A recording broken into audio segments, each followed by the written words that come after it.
A new medical procedure is a giant step forward for people trying to live their lives again after an amputation. Barry Petersen shows us how it works. This is the fun part. So typically when an amputee is given a prosthetic, they're going to wear it on the outside of the skin or on the outside of the body.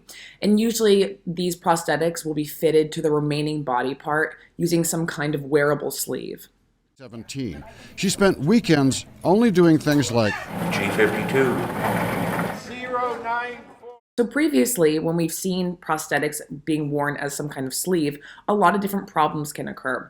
It can be very uncomfortable, it can change the way that you walk, which it also can have negative effects on the rest of your body, like your hips or your back.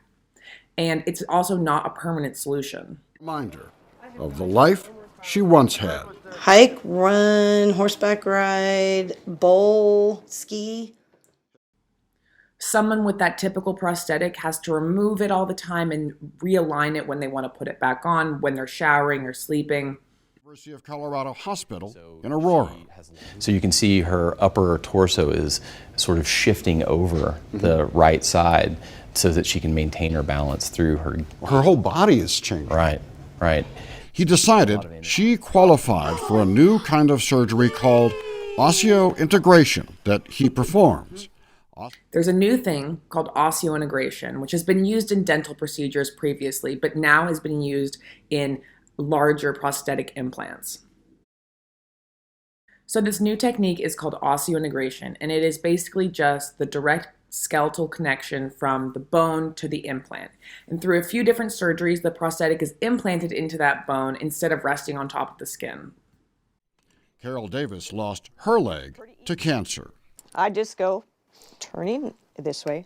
I always have to tell myself righty-tighty, lefty-loosey. But the bone is going to grow around this implanted titanium rod, and it's going to be permanent. And this is going to give the user a much more realistic feel. It's going to enable the user to feel the terrain that they're walking on because of the skeletal connection to the bone. It gives people the chance to regain this natural feeling of something that they probably haven't felt in a very long time.